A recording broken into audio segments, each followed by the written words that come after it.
ప్రభు అయిన యేసుక్రీస్తు నామంలో మీ అందరికీ శుభములు తెలియజేస్తున్నాను.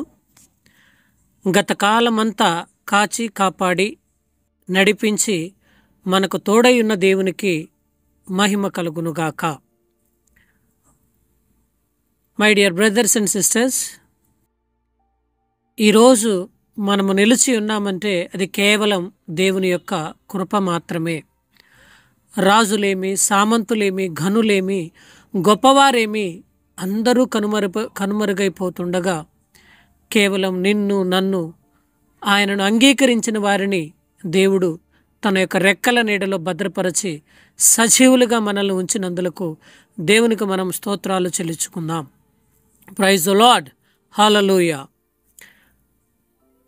ఈ యొక్క ఉదయకాల సమయంలో దేవుడు మనకిచ్చిన ఈ యొక్క దేవుని మాటను బట్టి, ఆయన మాటను ధ్యానించటానికి ఇచ్చిన సమయమును బట్టి దేవునికి కృతజ్ఞతాస్తుతులు చెల్లిస్తున్నాను. ఈనాటి వాగ్దానము పరిశుద్ధ గ్రంథము నుండి కీర్తనల గ్రంథము 41వ అధ్యాయము 1వ వచనం. బీదలను కటాక్షించువాడు ధన్యుడు, ఆపత్కాలమందు యెహోవా వానిని తప్పించును. ఆమేన్. బీదలను ఎవరైతే కటాక్షిస్తారో వారు ధన్యులు. ఆపత్కాలమందు భయంకరమైన పరిస్థితులలో, శోధనలో యెహోవా వారిని తప్పించును అని ఈ యొక్క వాగ్దానాన్ని బట్టి దేవునికి మనం స్తోత్రాలు చెల్లిద్దాం. ఈ మాటను మనం ధ్యానించుకుందాం. ఈ యొక్క మాటను మనం గమనించినట్లయితే క్రైస్తవులైన వారు, క్రీస్తుని ఎరిగి ఉన్నవారు బీదలను గురించి ఆలోచించాలి. వారిని మన హృదయంలో దాచుకోవాలి. ఇది ప్రతి క్రైస్తవుని యొక్క ధర్మమై ఉన్నది. దేవుడు సెలవిచ్చుచున్నాడు, బీదలెప్పుడూ మీతో ఉంటారు అని ప్రభువు మనకు చెప్పాడు. అంటే ఆయన వారిని మనకు దగ్గరగాను మనతోనూ ఉండటానికి అనుమతించాడు. బీదలకు చాలామంది ధన సహాయం చేస్తారు. తొందరపాటుతోనూ అనాలోచనగాను అయిష్టంగాను కొంతమంది సహాయం చేస్తారు. మరి కొందరైతే బీదవారికి అసలు ఏమీ ఇవ్వరు. ఈ ప్రశస్త వాగ్దానం బీదలను పట్టించుకునే వారికే. వారి విషయం ఎవరైతే ఆలోచిస్తారో, వారి గురించి ఎవరైతే వారి యొక్క ప్రయోజనం కోసం ప్రణాళికలు తయారు చేసి వాటిని దయతో నెరవేర్చి వారి ఎడల కనికరము చూపుతారో వారికి మాత్రమే ఈ వాగ్దానం చెందుతుంది. డబ్బు ఇవ్వడం కంటే వారి మీద తగు శ్రద్ధ చూపించడం ద్వారా బీదలకు మనం ఎక్కువ సహాయం చేయగలం. నిజంగా అనాథలను చేరదీయటం ప్రతి క్రైస్తవుని ధర్మమై ఉన్నది. అయితే ఈ రెండూ చేయడం ఇంకా మంచిది. బీదలను ఎవరైతే కటాక్షిస్తారో ప్రభువు వారిని కటాక్షిస్తాడు. ఆపదలో వారిని ఆదుకుంటాడని ఈ యొక్క వాగ్దానం చేయబడింది. నిజముగా కష్టాలలో ఉండేవారిని మనం ఆదుకుంటే ప్రభువు మన కష్టాల నుండి విడిపిస్తాడు. మనం ఇతరుల అవసరాలను తీర్చడానికి ప్రయత్నిస్తే ప్రభువు దానిని చూచి మనకు ప్రత్యేక రీతిలో సహాయం చేస్తాడు. నిజంగా మనం ఎంత ఉదారంగా ఉన్నప్పటికీ మనకు కూడా అప్పుడప్పుడు కష్టాలు ఎదురవుతాయి.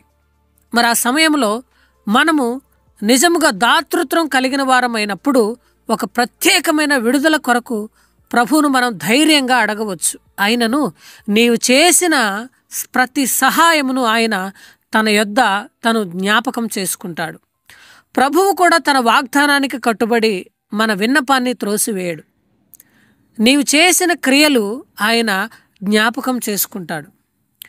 పొగరబోతులు, పిసినారులు తమకు తామే సహాయం చేసుకుంటారు. కానీ ఉదార స్వభావులు, బీదలను కటాక్షించే విశ్వాసులు ప్రభువు సహాయం పొందుతారు.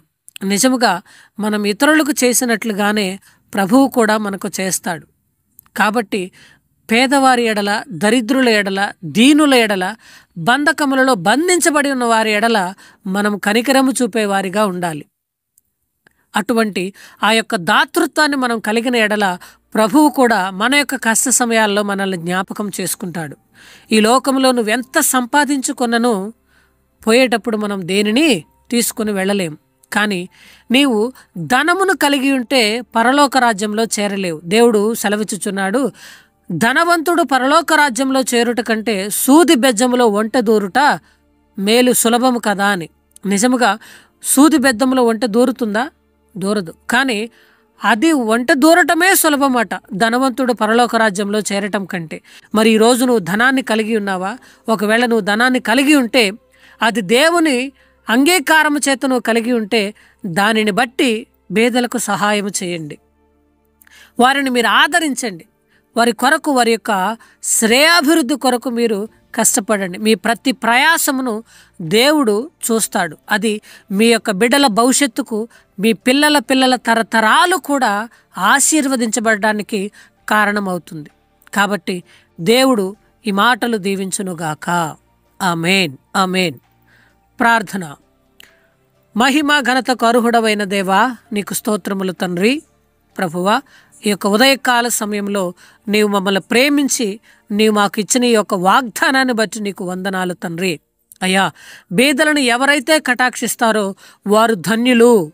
వారు ఆపత్కాలమందు యెహోవా వారిని తప్పిస్తాడు అని నీ యొక్క వాగ్దానాన్ని బట్టి, నీవిచ్చిన వాగ్దానాన్ని బట్టి నీకు స్తోత్రములు చెల్లిస్తున్నాను తండ్రి. అయ్యా, మేము కలిగి ఉన్న రక్షణ, మేము పొంది ఉన్న విశ్వాసాన్ని మేము క్రియలలో చూపించినట్లుగా నాయన నీవిచ్చిన వాగ్దానాన్ని పట్టుకుని బీదల ఎడల మేము కనికరము చూపుటకు కృప చూపండి. అంతటి మనసును మీరు మాకు దయచేయమని అడుగుచున్నాను నాయన.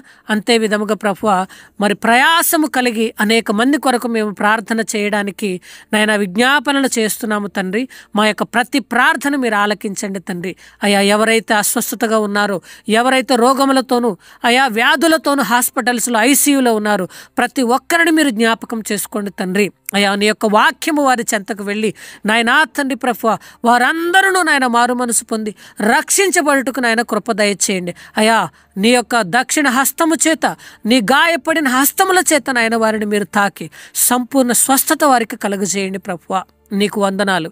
అయ్యా, ఎవరైతే బంధకముల చేత బాధింపబడుచున్నారో, అప్పుల బాధల చేత, కుటుంబ కలహాల చేత, నాయన ఇంకను అనేక విధమైన శ్రమల చేత ఎవరైతే బంధించబడి ఉన్నారో ప్రతి ఒక్కరిని నాయన యేసు శక్తి కలిగిన నామంలో ప్రతి ఒక్క బంధకము ఈ యొక్క ఉదయకాల సమయంలో విడిపించబడునుగాక తండ్రి.